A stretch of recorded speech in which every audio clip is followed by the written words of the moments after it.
Okay, so for today, we're going to start something completely different, but something super necessary. And that is parametric and polar curves, which is chapter 7 of our textbook. This is the last chapter we're going to get to cover together. So we're going to start by talking about parametric equations, which is section 7.1. So we're going to look at parametric equations and their graphs. So up to now in the classes you've taken, we've looked at equations of the form y equals f of x or x equals f of y. And most formulas we have actually require functions to be in that form. But not all curves or equations that we want to look at fit easily into this form. And an example is a circle of radius r. Right? We cannot write that as a function of y equals f of x or x equals f of y because, well, what happens? Well, if we do that, right, to solve for y, we would have to take plus or minus square root of r squared minus x squared. To solve for x, we'd have to take plus or minus the square root of r squared minus y squared, and each is, well, really two functions, right? Specifically, right, we have y equals the square root of r squared minus x squared, which is sort of the top, and y equals negative square root of r squared minus x squared, which is the bottom of our circle. And if I'm looking at the other, the x version, right, when x is the square root of r squared minus y squared, we're looking at the right part of our half of our circle. And if we have the negative square root, we're looking at the left half of our circle. Okay, but let me see. In reality, right, usually, not always, usually we're working on the whole circle. So we're working on the entire circle. So this is somewhat not convenient.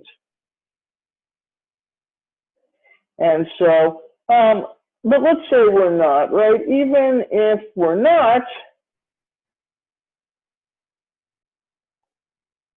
working on the entire circle, right? These functions are not that much fun to work with, right? I mean, differentiating, integrating, I mean, not so much fun to work with directly. And it turns out that many curves, many curves, can't even be written as a single function of x or y, as a single equation.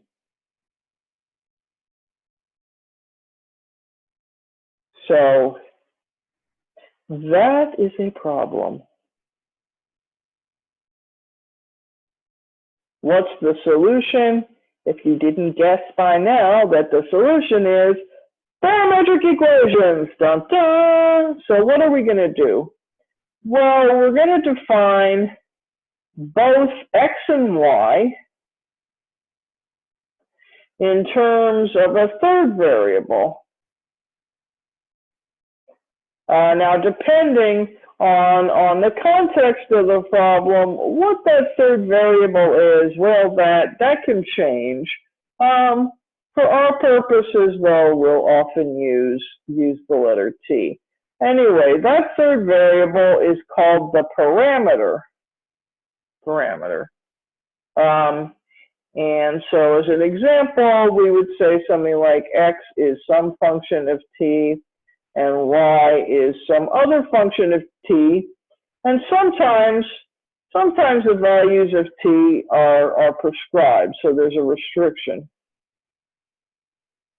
For whatever reason, you know, we're only taking part of the curve or whatever it is.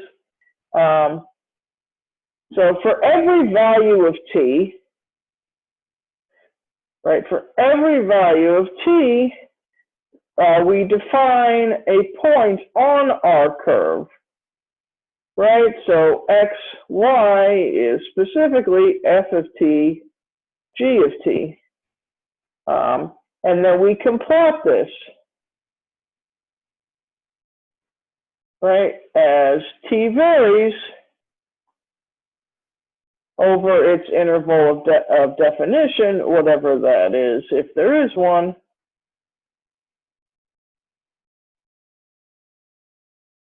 And the resulting curve is called a parametric curve. Shocking, huh? So each such curve is called a parametric curve.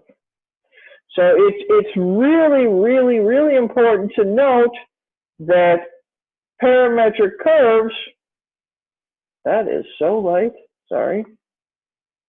Let me just delete that and try that again. Highlighting, it's fun. What is wrong with my highlighter? Ah, there we go. Okay. So these parametric curves have a direction of motion. And that's given as t increases. So when plotting a parametric curve, we show the direction of motion using arrows. So what I'd like to do now is I'd like to look at a few examples, and then we'll sort of do some other stuff, possibly not this video though. All right, so let's get the parametric equation. So we're going to choose values of t, plug them in, and plot the points. What values of t should we choose? I don't know. There's not really a good answer to this. How many do we need? I don't know. But basically the only answer is until we have a good idea of what the curve looks like. Okay, so we're going to do this the old-fashioned way. So we're going to define a table of values. We're going to make a t and an x and y. So we'll choose different values of t. Let's say -2. If I choose t to be -2, plug that into x, I get -2 squared, which is 4. 4 plus -2 is 2. If I plug it into y, I get 2 times -2, which is -4 minus 1. That gives me a -5.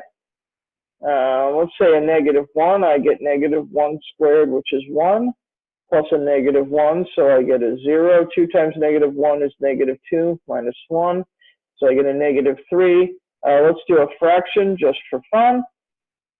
So I'm going to get -1/2 squared, which is 1/4, plus -1/2, which is -1/4.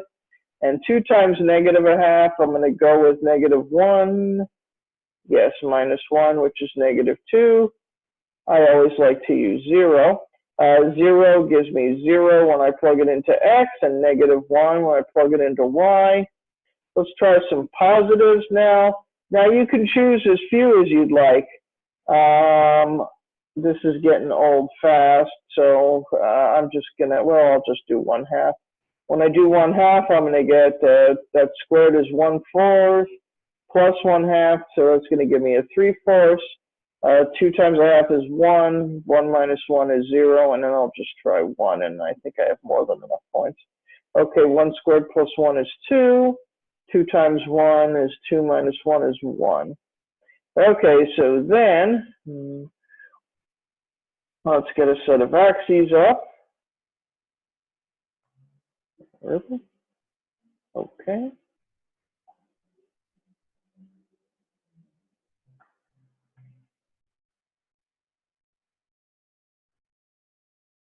So these are just my standard x and y axes. Okay, now I'm just going to plot the points. Make them nice and bright. Oh, maybe I should label the axes first. Let's call this, let's see, a 1, and a 2, and -1, and -2, and let's see, -1, -2, -3, -4, -5. Boy, that's bad. Let me just move this. Why don't we freeze?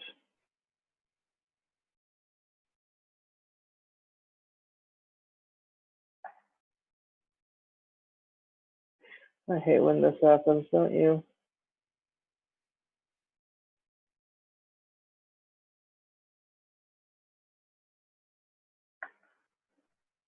Okay. Drawing act picture, take 2.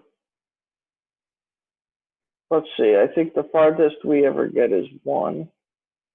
-1, -2, -3, -4, -5, 1, 2, -1, -2. Okay, as I was saying, we're going to plot our points. Okay, so we have 2, -5, which is somewhere here, 0, -3, which is about here, -1, 4, 2, -2, which is here, 0, -1, 3, 4, 0, and 2, 1. So it looks like we have a parabola.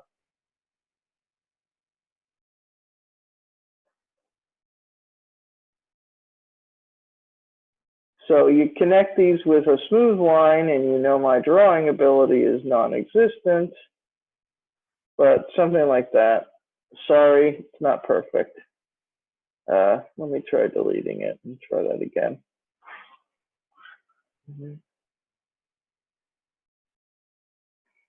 Let's see. That wasn't too bad. Okay, so now we have to get the direction. So how do we get the direction? All right, so let's do the direction. So we know this one happened when t was equal to -2. This one happened when t was equal to -1. This one happened when t was equal to -1/2. This one was when t is equal to 0. This one was t is equal to 1/2, and this one was when t is equal to 1. So t is increasing as we go, from here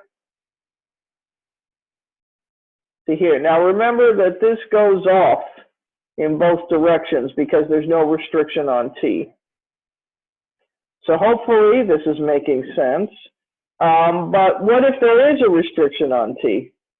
So let's say we have the same exact equations, but now notice that the difference here is that, like I was saying, we have a restriction on our t. So now when we make our table of values, what do we have? So we have our t and our x and our y. Did I really make all those? Anyway.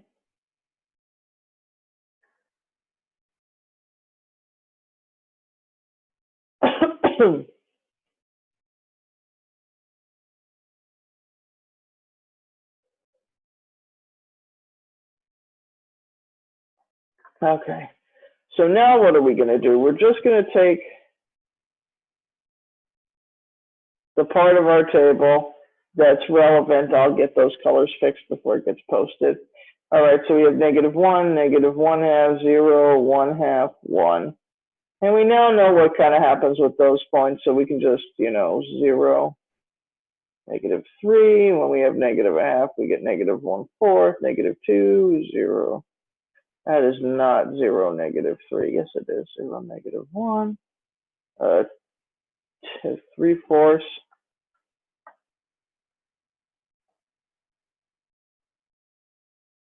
0 and 2, 1. And so now if we do our sketch,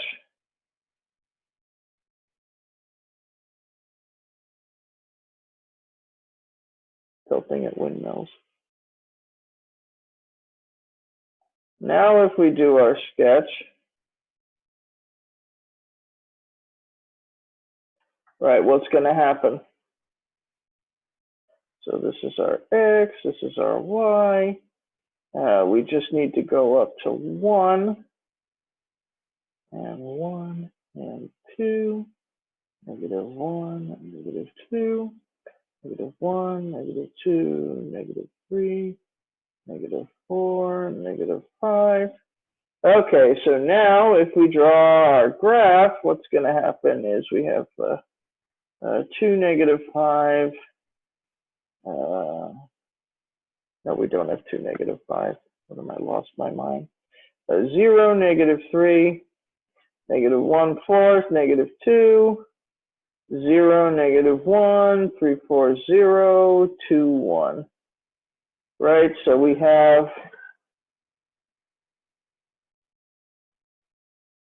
except this point, at this time the thing stopped, and we know that we were going in this direction from the previous example.